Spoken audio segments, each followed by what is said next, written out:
పారిశ్రామికీకరణ, భూ కేటాయింపు, వీటి అంశాల్లో, ఇట్లాంటి అంశాల్లో మీరు మీతో పాటు ప్రజలకి అవగాహన ఉండాలి కాబట్టి, కల్పించాలి కాబట్టి ముందుగా రెండు విషయాలు చెప్తాను. ప్రభుత్వము అందరికీ ప్రభుత్వ రంగంలో ఉపాధి అవకాశాలు కల్పించలేదు కాబట్టి, ఉద్యోగాలు ఇవ్వలేదు కాబట్టి మన పిల్లలందరికీ, ఎందుకంటే ఎవ్రీ ఇయర్ ఇంజనీర్లు అవుతారు, ఎవ్రీ ఇయర్ కొత్త గ్రాడ్యుయేట్లు వస్తారు, ఎవ్రీ ఇయర్ పిల్లలు పాస్ అవుతూనే ఉంటారు. కాబట్టి సహజంగా ప్రైవేటీకరణకు, ప్రైవేట్ రంగంలో పెట్టుబడులకు అన్ని ప్రభుత్వాలు కూడా పెద్దపీట వేస్తాయి, ఆహ్వానిస్తాయి. ఆహ్వానించినప్పుడు ఏం చేస్తాము? ఒక ప్రైవేట్ పరిశ్రమ వచ్చినప్పుడు వారికి రాయితీ మీద భూ కేటాయింపులు చేస్తాం. మార్కెట్లో ఉదాహరణకి ఇప్పుడు మనకు ఎగ్జాంపుల్ చెప్తున్నాను. హైదరాబాద్ నుంచి ఒక 20-25 కిలోమీటర్ల దూరంలో అక్కడ మార్కెట్ విలువ భూమిది ఎకరానికి 20 కోట్లు ఉన్నప్పటికీ మనం ఏం చేస్తామంటే కేవలం 2 కోట్లకో, 1.5 కోటికో, రిజిస్ట్రేషన్ వాల్యూ ఎంత ఉంటే అంతకో, ఆ పద్ధతుల్లో మార్కెట్ వాల్యూ ఎంత ఉన్నప్పటికీ చాలా రాయితీలు ఇచ్చి మనం జనరల్గా భూ కేటాయింపులు చేస్తాం. అసలు ప్రభుత్వాలు ఎందుకు భూమి కేటాయింపులు చేస్తాయి? ప్రైవేట్ రంగంలో ఉండే పారిశ్రామికవేత్తలకి ఉపాధి కల్పన కోసం, ఉద్యోగాలు ఇస్తారు పిల్లలకి, మన పిల్లలకి, మన రాష్ట్రంలో అనే ఉద్దేశం ఒకటైతే, రెండవది కంపెనీ పెట్టినప్పుడు సహజంగానే కంపెనీ ట్యాక్సులు కడుతుంది, రాష్ట్ర ఆదాయం పెరుగుతుంది, ఎకనామిక్ యాక్టివిటీ వస్తుంది. ఈ ఉద్దేశంతో మనం రాయితీలు ఇచ్చి భూ కేటాయింపులు చేస్తాం. ఇది ఈ ప్రభుత్వం ఆ ప్రభుత్వం అని కాదు. స్వాతంత్రం వచ్చిన నాటి నుంచి భారతదేశంలో ప్రతి ప్రభుత్వం, కాంగ్రెస్ ఉన్నా, తర్వాత టీడీపీ ఉన్నా, మొన్నటిదాకా బీఆర్ఎస్ ఉన్నా, ఎవరున్నా పారిశ్రామికవేత్తలకు, ప్రైవేట్ పెట్టుబడులకు స్వాగతం పలకడం అనేది ఒక ఆనవాయితీగా వస్తూ ఉన్నది. అయితే 10 ఏళ్ళు మేము ప్రభుత్వంలో ఉన్నప్పుడు మా దగ్గరికి చాలామంది వచ్చారు. అందులో కొంతమంది బ్రోకర్లు ఉన్నారు, కొంతమంది పారిశ్రామికవేత్తలు ఉంటారు. వాళ్ళు వచ్చి ఏం చెప్తారంటే, సార్ హైదరాబాద్లో మాకు విలువైన భూములు ఉన్నాయి, నాకు నాచారంలో 10 ఎకరాల భూమి ఉంది, గతంలో ప్రభుత్వమే కేటాయించింది, నేను అక్కడ పరిశ్రమ కూడా ఒక 10 ఏళ్ళు నడిపినా, కానీ ఇప్పుడు పరిశ్రమ మూతపడిపోయింది, ఇప్పుడు ఆ 10 ఎకరాలు నేను ఏమైనా చేద్దామంటే నాకు మరి అది పారిశ్రామిక జోన్లో ఉంది, అక్కడ నేను అపార్ట్మెంట్లు కట్టుకుంటా, నాకు పర్మిషన్ ఇయ్యి అని చెప్పి కొంతమంది బ్రోకర్లు వచ్చారు. నేను చాలా నిర్ద్వందంగా చెప్పిన, అది ప్రజల సొమ్ము, ప్రభుత్వం ఇచ్చిన భూమి అంటే అది ప్రజల సొమ్ము, నీకు అడ్డికి పావు షేర్ ఇచ్చిండ్రు, చాలా తక్కువ రేటుకు త్రోవే ప్రైస్ నీకు ఇచ్చిండ్రు. ఇస్తే నువ్వు దానిలో పరిశ్రమ నడపాలా, ఉపాధి కల్పించాలా. కల్పించినావు కాబట్టి, కొంత నడిపినావు కాబట్టి నీకు సేల్ డీడ్ కూడా ఇచ్చేసింది గవర్నమెంట్. కానీ ఇవాళ నువ్వు అపార్ట్మెంట్లు కట్టుకొని మొత్తం డబ్బులు నువ్వే మింగుతా అంటే అది చాలా తప్పు. ఎందుకంటే అక్కడ ప్రైవేట్ రంగంలో ప్రైవేట్గా కొనుక్కుంటే అక్కడ 50 కోట్లు ఉంటుంది ఎకరం నాచారంలో. మరి నువ్వేమో ఎప్పుడో 20 ఏళ్ళ కింద తీసుకొని ఇప్పుడు దాన్ని ప్రైవేట్గా మొత్తం నేను మొత్తం గుటకాయ స్వాహా చేస్తా, నాకు మద్దతు అంటే నేను ఇవ్వలేను బాబు అని చెప్పిన. సరే మాకు డబ్బులు ఆఫర్ చేసినారు, చాలా చేసినారు. అట్లా కాదు సార్, మీకు ఇంత ఇస్తాం, అంత ఇస్తాం, nothing doing, we will not do this, we will not entertain this అని చెప్పి మేము ఆ రోజు ఎక్కడా కూడా ఇట్లాంటి కన్వర్షన్లకు మేము తావు ఇవ్వలేదు. కానీ ఇవాళ ఎంత పెద్ద భూ కుంభకోణం అంటే ఇవాళ రేవంత్ రెడ్డి ప్రభుత్వం తెరలేపింది సామాన్యమైన భూ కుంభకోణం కాదు. 1 కాదు, 2 కాదు. హైదరాబాద్లో చాలా చాలా పెద్ద ఎత్తున మన దగ్గర పారిశ్రామిక వాడలు ఉన్నాయి. ఉదాహరణకి హైదరాబాద్ నడిబొడ్డున అజామాబాద్ ఇండస్ట్రియల్ ఏరియా ఉంటుంది, పక్కనే బాలానగర్, కుకట్పల్లి, జీడిమెట్ల, నాచారం, మల్లాపూర్, ఇంకా చాలా ఉన్నాయి చుట్టూ పారిశ్రామిక వాడలు హైదరాబాద్లో ORR లోపల బోలెడు ఉన్నాయి. ఎక్కడ కూడా ఇవాళ మార్కెట్లో మీరు చూసినట్టయితే అక్కడ ఎకరం 40-50 కోట్లకు తక్కువ ఎక్కడ ఉండదు. గజాల లెక్కనే ఉంది, ఎకరం లెక్క కూడా లేదు. గజాల చొప్పున 2 లక్షలు, 1-1.5 గజానికి ఈ స్థాయిలోనే ఉంటుంది. ఇవాళ అట్లాంటి భూముల్లో రేవంత్ రెడ్డి ప్రభుత్వం తెరలేపిన కుంభకోణం ఎంత పెద్దది అంటే దాదాపు 9,200 పైచిలుకు ఎకరాలు, దాదాపు 9,300 ఎకరాల భూమి హైదరాబాద్లో. అంటే మీరు సగటున 40 కోట్లు వేసుకున్న ఎకరానికి దగ్గర 4 లక్షల కోట్లు, దగ్గర అంటే 3.5 లక్షల కోట్ల నుంచి 4 లక్షల కోట్ల మధ్యన మార్కెట్ వాల్యూ ప్రకారం. లేదు 50 కోట్లు వేసుకున్నారనుకో సగటున, దగ్గర 5 లక్షల కోట్ల విలువ చేసే ఆస్తిని, అందులో మరి ఇవాళ ఆయన అనుయాయులకు, ఆయన వందిమాగదులకు, ఆయన బామ్మర్దులకు, ఆయన తమ్ముళ్లకు, ఆయన చుట్టూ ఉండే బ్రోకర్లకు ఇవాళ ఒప్పందాలు కుదిరించి ఒక అతిపెద్ద భూ కుంభకోణానికి రేవంత్ రెడ్డి ప్రభుత్వం మొన్న జరిగిన కేబినెట్ సమావేశంలో తెరలేపింది.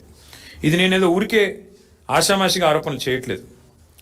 ఎక్కడెక్కడ విలువైన భూములు ఉన్నాయో ఇవాళ హైదరాబాద్ చుట్టూ అక్కడ రేవంత్ రెడ్డి ముఠా వాలిపోయింది. మొన్న కొండా సురేఖ గారి ఉదంతమే దానికి ఒక క్లాసిక్ ఎగ్జాంపుల్. కొండా సురేఖ గారి కుమార్తె ఆ రోజు కొన్ని ఆరోపణలు చేసింది నిర్దిష్టంగా.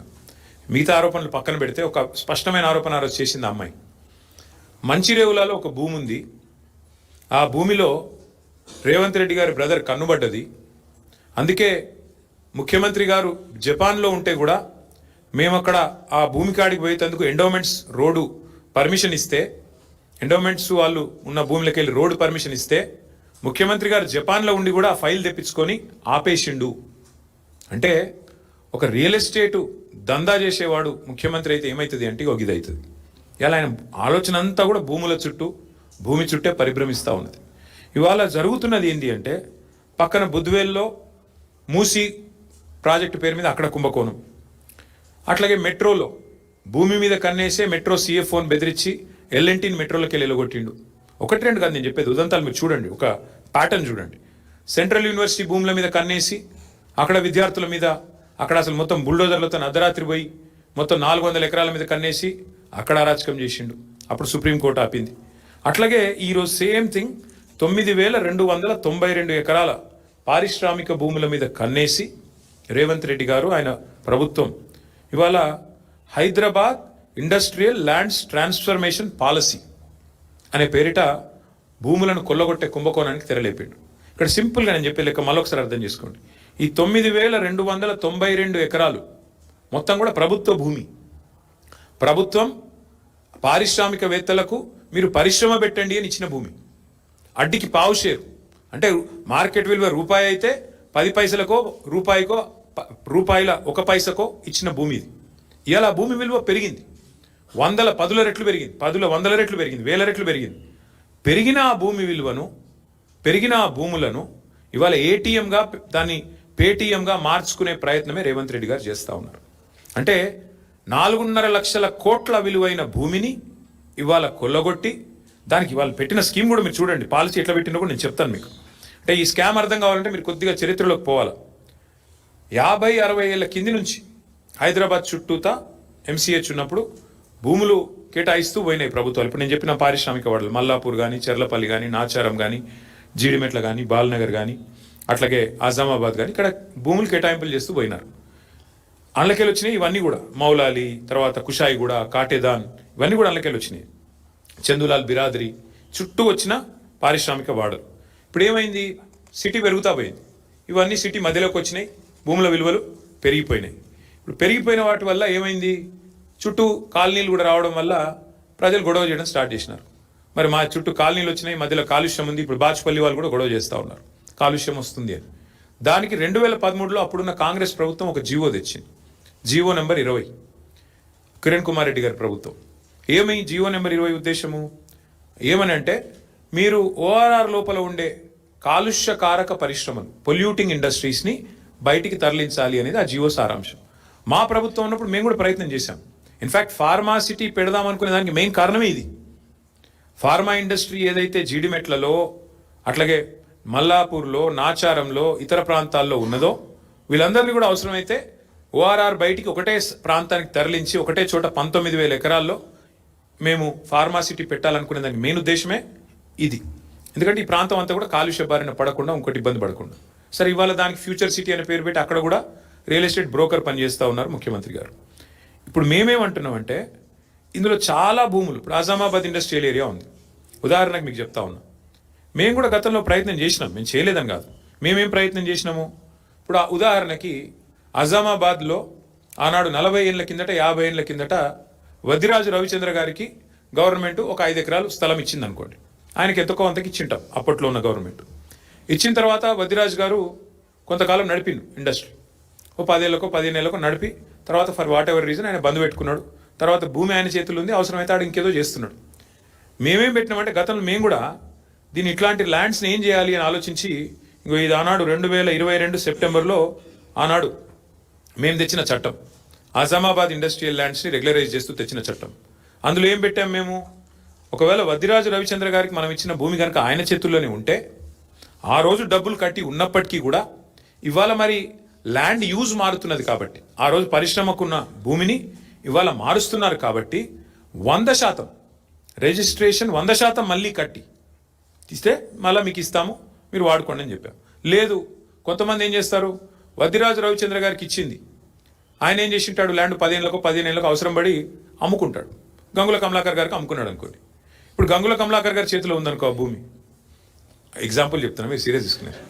గంగుల కమలాకర్ గారి చేతిలో ఉంటే ఒరిజినల్ అలాంటి చేతిలో కాకుండా ఇంకొకరి చేతిలో కనుక మారింటే, ఆ రోజు మా ప్రభుత్వం పెట్టింది ఏంటి అంటే నిబంధన, అట్లాంటి కేటగిరీ ఉంటే కేటగిరీ 2 కింద పెట్టి 200% కట్టాలి మీరు, 200%. ఎందుకంటే మీరు అప్పుడే నిబంధనలు తుంగలో దెక్కారు.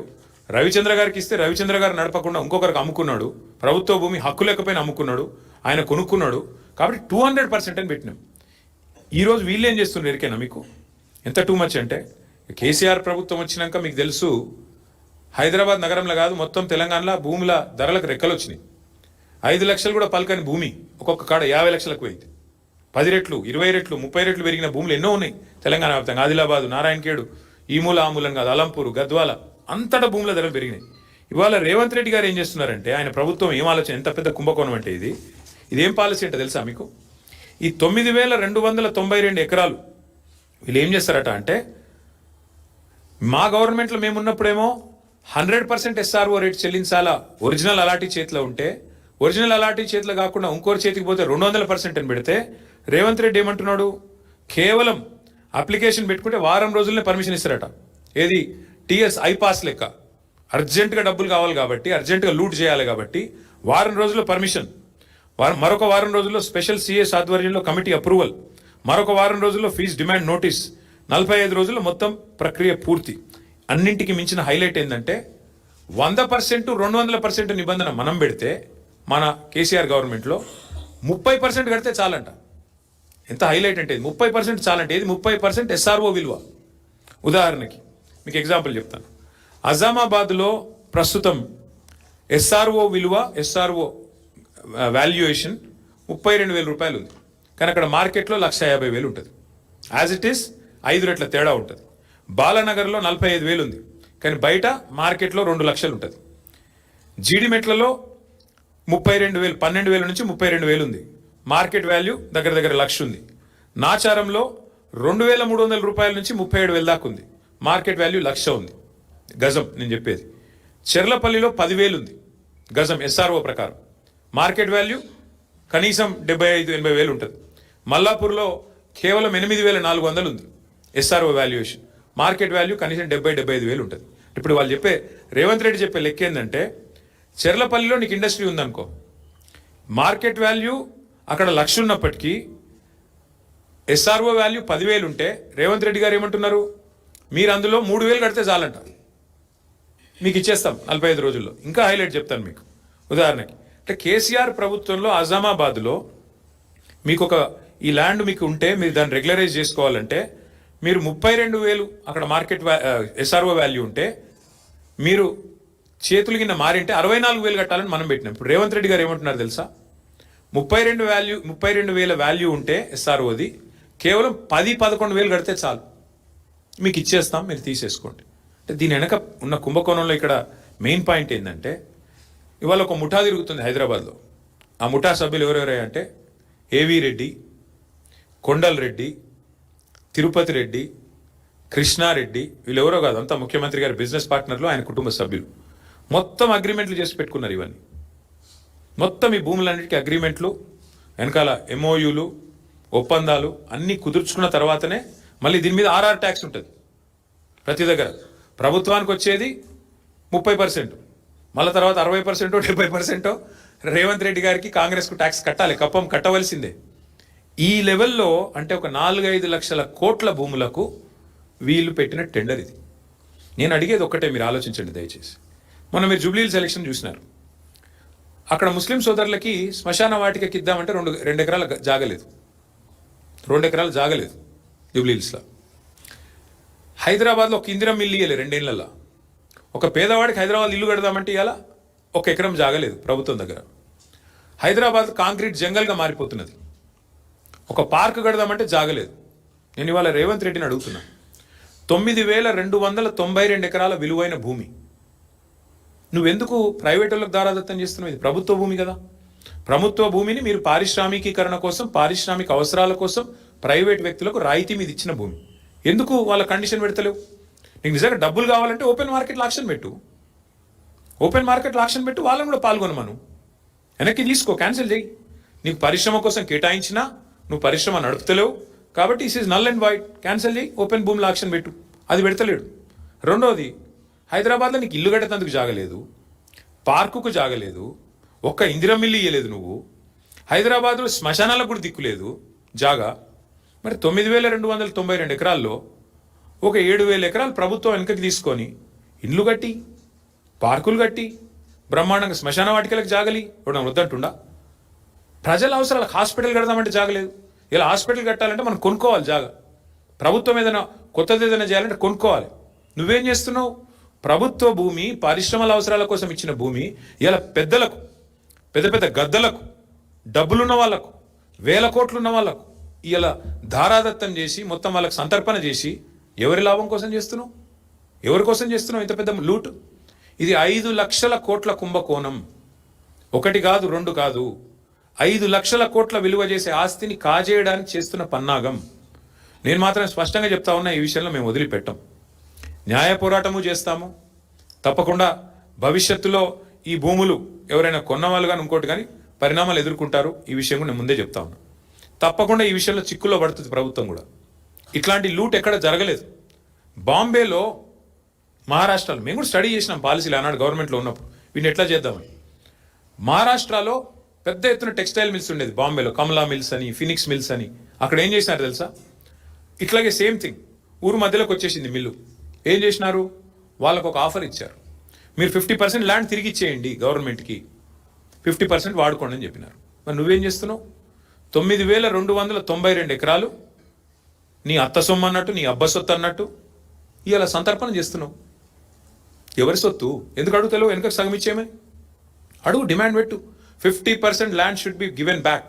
కట్టు, అందులో ఇందిరా ఇల్లు కట్టు, హాస్పిటల్ కట్టు, పేదవాళ్లకు మరి బ్రహ్మాండంగా ఇల్లు కట్టి మేము వద్దంటున్నామా? శ్మశాన వాటికలకి పార్కులు కట్టు. ఇది ఏది వద్దంట.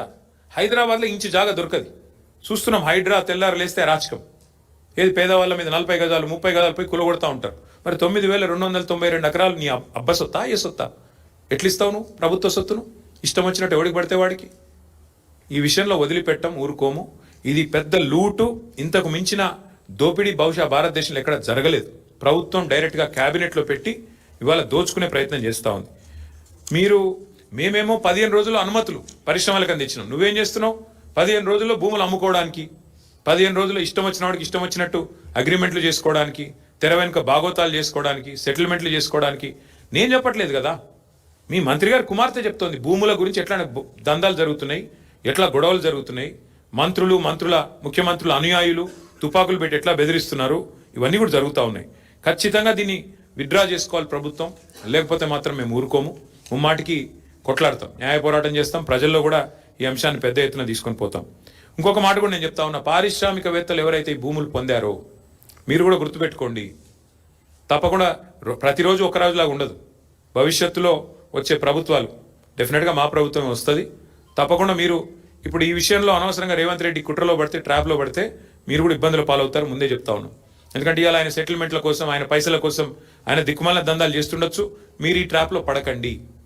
న్యాయంగా చేద్దాం. చేసేది ఉంటే 100% 200% కట్టాలా, లేదా వాపస్ 50% ప్రజలకు ఇవ్వాలా? మీకు ఇచ్చిందే.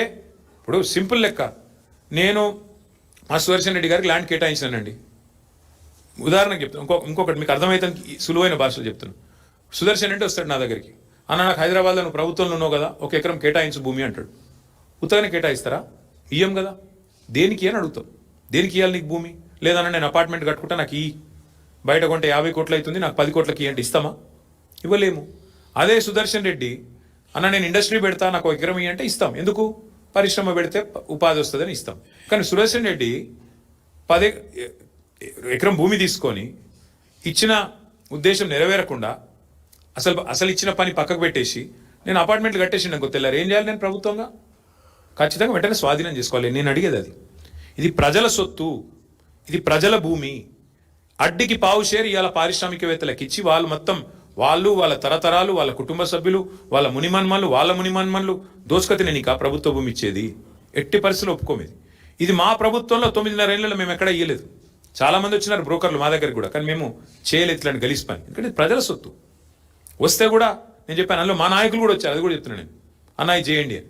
నో నథింగ్ డూయింగ్, మేము చేయమని చెప్పాము. దాంతో కట్టుబాటుతో మేము పనిచేసినాం.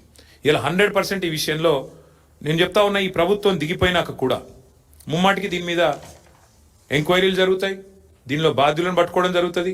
ఇందులో అనవసరంగా ఎవరన్నా పోతే మాత్రం చాలా ఇబ్బంది పడతారు. మళ్ళీ చెప్తున్నా, ఎస్ఆర్ఓ వాల్యూస్ ఎక్కడున్నాయి, మార్కెట్ వాల్యూస్ ఎక్కడున్నాయండి? ఎస్ఆర్ఓ వాల్యూకి మార్కెట్ వాల్యూకి పొంతన ఉందా? కనీసం 30,000 ఎస్ఆర్ఓ వాల్యూ ఉంటే 2 లక్షలు మార్కెట్ వాల్యూ ఉంది. నువ్వు ఆ 30,000లో 10,000 కడితే 2 లక్షల వాల్యూ ఉన్నా ఇచ్చేస్తా అంటున్నావు భూమిని. ఇది ఎక్కడి న్యాయం? ఇది ఎక్కడి లూటు? 100% 5 లక్షల కోట్ల ఈ భూమిలో ఖచ్చితంగా రేవంత్ రెడ్డి గారు 40-50 వేల కోట్లన్నా వెనకేసుకోవాలనేది ఆయన ఆలోచన. దీన్ని అందుకే సాగనివ్వం. ప్రధాన ప్రతిపక్ష పార్టీగా మేము ఈ అంశాన్ని లేవనెత్తుతా ఉన్నాం. బీజేపీ గనక చిత్తశుద్ధి ఉంటే, భారతీయ జనతా పార్టీ ప్రభుత్వానికి గనక చిత్తశుద్ధి ఉంటే వారు కూడా ఈ విషయంలో జోక్యం చేసుకోవాలి. ఖచ్చితంగా ఇందులో కొన్ని సంస్థలు అందులో బీజేపీ వాళ్ళు కూడా ఉన్నారు, కొన్ని సంస్థల యజమానులు. కాబట్టి నేను చెప్తున్నా, వాళ్ళకి చిత్తశుద్ధి ఉంటే, నిజంగా మీ పాత్ర ఇందులో లేకపోతే, మీరు వారు ఒకటి కాకపోతే మీరు కూడా వెంటనే స్పందించాలని చెప్పి నేను డిమాండ్ చేస్తా ఉన్నాను. ముందుకు రావాలని చెప్పి డిమాండ్ చేస్తూ, ఈ పాలసీ పూర్తిగా భూ కుంభకోణం, భారతదేశంలోని అతిపెద్ద భూ కుంభకోణానికి వారు తెరలేపారు. ఇది ఖచ్చితంగా దీన్ని అడ్డుకోవాలని చెప్పి ప్రజలు కూడా దీని విషయంలో అప్రమత్తంగా ఉండాలి అని చెప్పి మళ్ళొకసారి మీకు విజ్ఞప్తి చేస్తూ మీ అందరికీ కూడా ధన్యవాదాలు. ప్రభుత్వాన్ని మేము చెప్పేది ఏమంటే, మీరిగిన ల్యాండ్స్ ఫస్ట్ పాయింట్, మీరు ఇది పేదల భూములు, ప్రజల భూములు అయితే 50% వెనక్కి తీసుకోండి, లేదా 100% వెనక్కి తీసుకోండి, అదొక ఆప్షన్ నెంబర్ 1. ఎందుకంటే భూములు ఇచ్చేది పారిశ్రామికీకరణ కోసం. ఆ ఉద్దేశం ఒకవేళ నెరవేరకపోతే ప్రభుత్వం తిరిగి స్వాధీనం చేసుకోవచ్చు నెంబర్ 1. ఆ భూముల్లో, స్వాధీనం చేసుకున్న భూముల్లో ఇండ్లు కట్టండి, స్వాధీనం చేసుకున్న భూముల్లో పార్కులు కట్టండి, ప్రజలకు ఉపయోగపడే అవసరం ఉండే పనులు చేయండి, ప్రజా ఉపయోగకరమైన పనులు చేయండి నెంబర్ 1. లేదా ఆదాయమే మీ ప్రాధాన్యత అయితే మీరు తప్పకుండా మార్కెట్లో ఆక్షన్ చేయండి, స్వాధీనం చేసుకోండి. నేను ఇంకొక చిన్న మాట అడుగుతాను, మీరు ఒకసారి ఇది అర్థం చేసుకుంటే మీకు తెలుస్తుంది. ఇప్పుడు మీకు భూమి ఉంది బ్రదర్, ఈ ఇండస్ట్రియల్ ఎస్టేట్లో మీరేమంటున్నారు ప్రభుత్వంతో? మార్కెట్లో 2 లక్షల గజం ఉన్నా నాకు మీరు రేవంత్ రెడ్డి గారు, నేను మీకు ఏదో ఇస్తాను కాబట్టి నాకు 30,000కో 25,000కో ఇచ్చేయమని మీరు అడుగుతున్నారు. నేను అంటాను, మరి అదే పైసలకు ప్రభుత్వం తీసుకోవచ్చు కదా, అదే 25,000కి నువ్వు నాకు ఇస్తావా? నువ్వు నాకు కడతానంటున్న 25,000 పర్ గజం ప్రభుత్వం తీసుకుంటా అంటే నువ్వు ఇస్తావా? ఇవ్వవు కదా. మరి అట్లాంటప్పుడు ప్రభుత్వానికి, ప్రజలకి ఇది దోపిడీ కాకపోతే ఏంది ఇది? అందుకే నేను అనేది రెండో పాయింట్ ఏంటంటే, మరి నిజంగానే ప్రభుత్వమే స్వాధీనం చేసుకుని అవసరమైతే బహిరంగ మార్కెట్లో ఆక్షన్ పెట్టండి, రెండోది. లేదు మూడోది, బాంబే తరహాలో 50% వెనుకకు తీసుకోండి, 50% వాళ్ళకి ఇవ్వండి, ఇచ్చి దానిలో కూడా 100% కట్టాలి రిజిస్ట్రేషన్ ఛార్జ్. ఈ 30%, 20% ఈ గీసి బేరాలాడు, అలా దాని వెనకాల తెర వెనక ఏదో జరుగుతున్నట్టుగానే అర్థం చేసుకోవాల్సి వస్తుంది. ఇంకోటి, ఇది మా ప్రభుత్వం తెచ్చిన చట్టం ఇది. This is a bill that was brought by Telangana Legislative Assembly on 2022లో తెచ్చాం ఈ బిల్లు. ఆజామాబాద్ ఇండస్ట్రియల్ ఏరియాకి సంబంధించిన బిల్ ఇది. ఇందులో స్పష్టంగా బిల్లో ఉంది, ఇది చట్టం ఆల్రెడీ ఉంది. సో ఈ చట్టాన్ని తుంగలో దొక్కుతున్నాడు ఇప్పుడు రేవంత్ రెడ్డి. ఈ చట్టాన్ని రద్దు చేయకుండా, ఈ చట్టాన్ని మళ్ళీ అసెంబ్లీలో చర్చకు పెట్టకుండా కేవలం క్యాబినెట్లో పెట్టి కొట్టేస్తా అంటే కుదరదు. చట్టం ఉంది ఆల్రెడీ, దీని మీద మేము కోర్టుకు పోవచ్చు, ఎవరైనా పోవచ్చు, మేమే కాదు. ఇది ప్రజల సొమ్ము, మా సొమ్ము కాదు, రేవంత్ రెడ్డి సొమ్ము కాదు. ప్రజల సొమ్మును ఈ రకంగా దోపిడీ చేస్తే ఖచ్చితంగా కొట్లాడాల్సి వస్తుంది. ఇందులో మేము స్పష్టంగా పెట్టాం, ఆజామాబాద్లో ఒరిజినల్ అలాటీ చేతిలో ఉంటే మీరు బిల్ చూసుకోవచ్చు, కావాలంటే కాపీస్ ఇస్తాం. ఒరిజినల్ అలాటీ చేతిలో ఉంటే 100% రిజిస్ట్రేషన్ కట్టాలి. అలాటీ ఆయన కాకుండా ఎవరికైనా చేతులు మారితే 200% కట్టాలి రిజిస్ట్రేషన్ వాల్యూకి, ఎస్ఆర్ఓ వాల్యూకి. ఇది మేము పెట్టిన కండిషన్. నువ్వేమంటున్నావు? కాదు 30% కడితే చాలు ఎస్ఆర్ఓ వాల్యూలో. So it is outright loot, it is an outright scam, probably one of the biggest land scams in India. So therefore we oppose it. చట్టం తన పని తాను చేసుకొని పోతుంది, చేసుకొని పోనివ్వండి, మాకు అభ్యంతరం.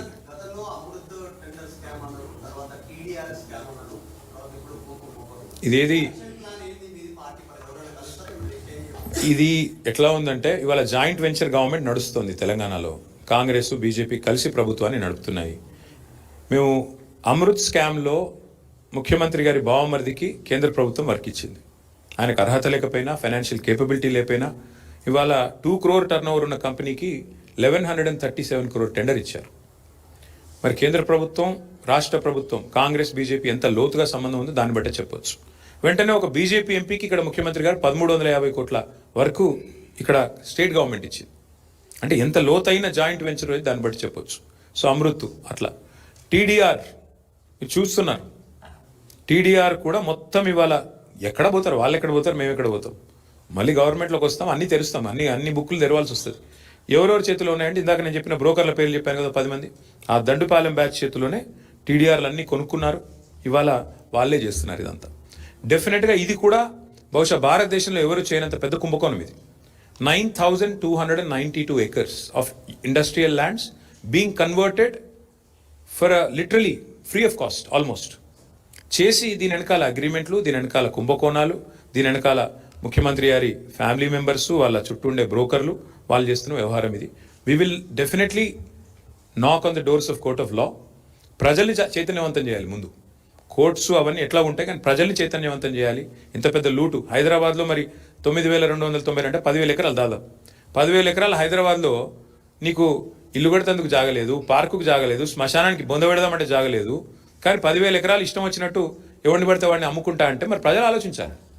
సరే మేము పార్టీలుగా మేము చెప్తాం, ప్రజలు కూడా ఆలోచించుకోవాలి కదా, ఇది కరెక్టా, మరి కరెక్ట్ కాదనుకుంటే మీరు కూడా చెప్పాలా. డెఫినెట్గా ప్రభుత్వాన్ని, ప్రభుత్వంలో ఉండే పెద్దల్ని, ఎమ్మెల్యేలని నిలదీయాలా, అడగాల. సో ఆలోచిస్తాం మేము కూడా పార్టీగా కూర్చుని ఎట్లా పోవాలి, ముందు కార్యాచరణ ఎట్లా రూపొందించాలి ఆలోచించుకోవాలి. సారీ సి బ్రదర్, నేనేమంటానంటే నేను ఇప్పటికీ 100 సార్లు చెప్పాను ఐష్, మళ్ళీ నేను చెప్పను.